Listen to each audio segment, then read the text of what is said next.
Olá, tudo bem? Escuta, qual que é o seu sonho?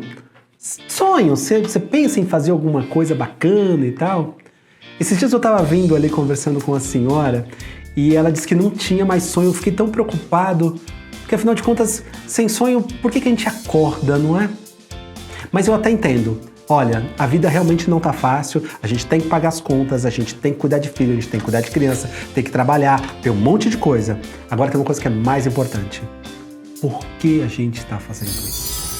Meu nome é César Santos, eu sou um dos fundadores da Escola de Diplomacia Periférica e essa escola começou de um sonho que eu tive em Harvard. Sim, eu estudei na Universidade de Harvard, nos Estados Unidos, e depois que eu voltei de lá eu não quis fazer outra coisa a não ser uma escola. Não que seja uma escola melhor do que as outras, mas uma escola que pensa, em primeiro lugar, no talento que você tem. Todo mundo tem um talento. O nosso desafio é descobrir o talento e lapidar o talento. E aí eu vou te ajudar a lapidar o seu talento. Bem, quando eu fui para Harvard, eu não sabia que eu tinha talento. Na verdade, eu fui lá cobrir uma deficiência, olha só. Eu queria muito aprender inglês e eu não sabia o inglês direito. Eu fiz escola pública no Brasil, estudava aqui, acolá, por conta, mas eu tinha uma necessidade de aprender inglês. E o processo seletivo da universidade me fez estudar inglês de uma outra maneira. Até que eu fui aprovado, fiz a seleção e passei. Hoje eu sou servidor público federal aqui no Brasil. E a vida nem sempre foi assim, nem sempre foi tão boa. Antes de ser servidor público, eu tenho que contar uma história até um pouco mais... Não sei se mais difícil, porque olhando hoje assim até me ajuda, mas na época não foi, nem tudo foram flores.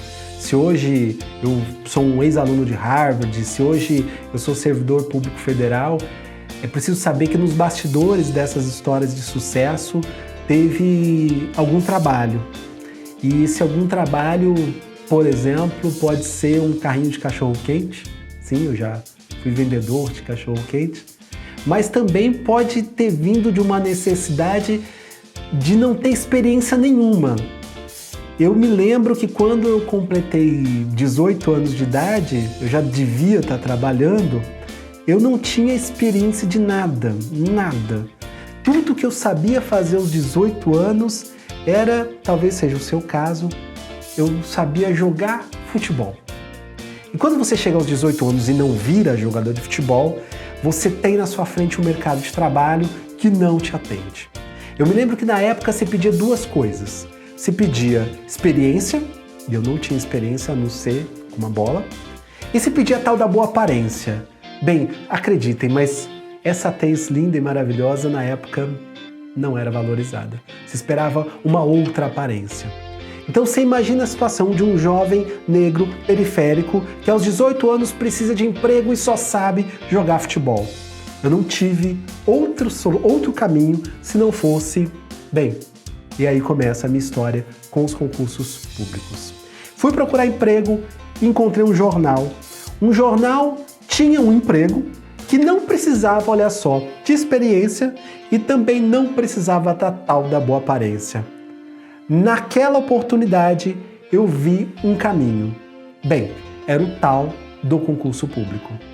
Aos 18 anos, então, eu tive o meu primeiro sucesso em concurso público, mesmo vindo de uma situação bastante adversa, que é a escola pública. Escola pública não te prepara para concurso público. Mas na época, a necessidade fez a oportunidade. E é disso que eu queria falar com vocês. O concurso público não era o sonho da minha vida. Eu nunca pensei, olha, quando criança, né? A gente sempre tem sonhos quando criança. Vou ser servidor público. Não, eu queria ser jogador de futebol. E pra mim o importante era fazer gol, sabe? Mas a vida bate mais forte. E a vida te mostra uma realidade onde você precisa pagar suas contas, onde você precisa almoçar e jantar e onde você precisa também ajudar a sua família. Bem, eu encontrei essas possibilidades no serviço público. Primeiro porque o serviço público dava um salário. Tudo bem, não era um grande salário. Mas segundo e mais importante, o salário era todo mês. Todo mês eu tinha um saláriozinho. mas era todo mês. O fato de ter todo mês um salário me permitiu pensar em sonhos maiores. Eu lembro que minha avó via a gente estudando e ela tinha razão. Ela falou assim, não, você não quer ser funcionário público, você quer outra coisa, mas você quer o dinheiro do serviço público.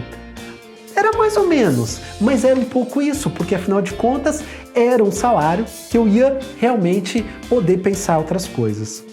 E aí eu comecei a voltar a sonhar de novo. Se eu tinha um dinheiro aos 18 anos caindo todos os meses, eu podia pensar em outras coisas. Claro, você começa a ter um emprego estável, você começa, por exemplo, a pensar, eu pensei no caso em fazer faculdade. Então eu comecei a fazer faculdade, passei numa universidade pública. Depois da universidade pública, claro, além do olho grande por mais salários, por maiores salários, também veio a possibilidade de, sei lá, eu no caso sempre gostei de atividade política. E aí eu comecei a seguir na política. Mas eu só comecei a fazer essas coisas porque eu tinha o meu salário.